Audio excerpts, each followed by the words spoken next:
உங்கள் favourite TV ஷோக்களை இனி miss பண்ண தேவையில்லை. ZEE5 இல் முற்றிலும் இலவசமாக காணுங்கள், இங்கேயும் எப்பொழுதும். இல்ல, நான் தெரியாம தான் கேக்குறேன். அப்படியே நீங்க எல்லாரும் போய் அவர் முன்னாடி நின்ன உடனே உங்க எல்லாரையும் அவருக்கு தெரிஞ்சிருச்சா? இல்ல அவர் வேணான்னு அழிச்சிட்டு போன எல்லாமே திருப்பி ஞாபகம் வந்துருச்சா? எதுவும் நடக்க போறதில்ல. அப்புறம் எதுக்கு இந்த நாடகம்? நாடகமெல்லாம் ஆடல பாரதி. உனக்கு நல்லது நடக்கணும்னு நினைக்கிறோம். எனக்கு இப்ப எல்லாமே நல்லதா தான் நடந்துட்டு இருக்கு. திரும்பவும் அவரை என் வாழ்க்கைக்குள்ள கூட்டிட்டு வந்து எனக்கு நீங்க கெட்டது செய்யாம இருந்தாலே போதும். பாரதி, ஏன் இப்படி எல்லாம் பேசுற? அவன் மண்டைக்குள்ள இருந்து எல்லாத்தையும் அழிச்சுட்டான், எல்லாம் முடிஞ்சு போச்சுன்னு அர்த்தமா? மனசுக்குள்ள இருக்க வேண்டியது எல்லாம் அப்படியே தானே இருக்கும். அப்படியெல்லாம் அவனை அவ்வளவு ஈஸியா தூக்கி போட்டுற முடியாது பாரதி. ஆனா அவர் அன்னைக்கு எங்களா அப்படிதானே தூக்கி போட்டுட்டு போனாரு. கையில இவளையும் வயித்துல ஆதித்யாவையும் சுமந்துட்டு இருந்த என்ன அன்னைக்கு ஈஸியா தானே விட்டுட்டு போனாரு. பாரதி, அன்னைக்கு உங்க 2 பேருக்கும் நடுவுல என்னென்ன பிரச்சனை இருந்ததுன்னு உனக்கும் தெரியும், எங்களுக்கும் தெரியும். அன்னைக்கு நீங்க 2 பேருமே தப்பான முடிவை தான் எடுத்தீங்க. அதை யாராலையும் தடுக்கவும் முடியல. ஆனா இன்னைக்கு அவன் உன் கண் முன்னாடி வந்து நிக்கிறான்னா என்ன அர்த்தம்?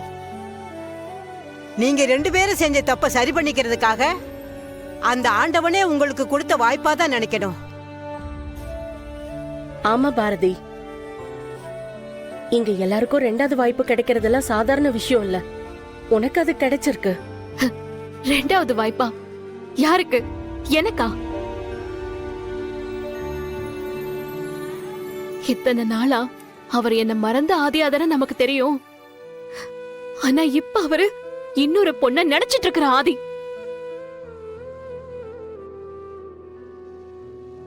என் எம்டியோட தங்கச்சி மித்ராவ கல்யாணம் பண்ணிக்க போற மாப்பிள்ள தான் அவரு.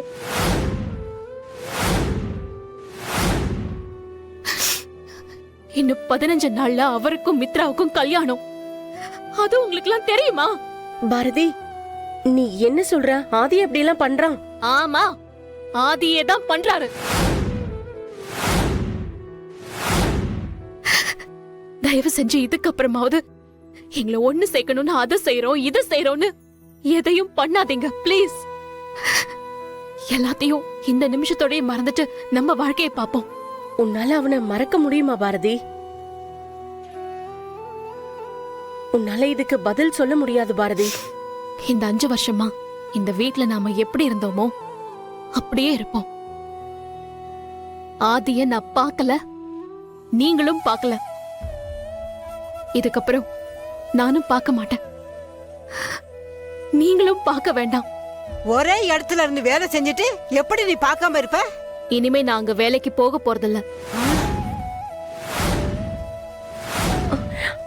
வேலை வேண்டான்னு நான் சொல்லிட்டேன்.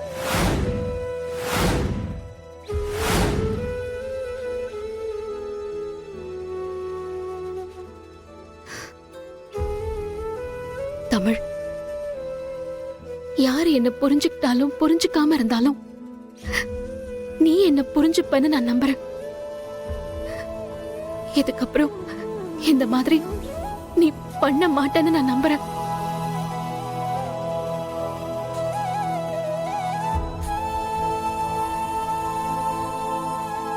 ZEE5 ஆப்பை டவுன்லோட் செய்து அனைத்து எபிசோடுகளையும் இலவசமாக பாருங்க.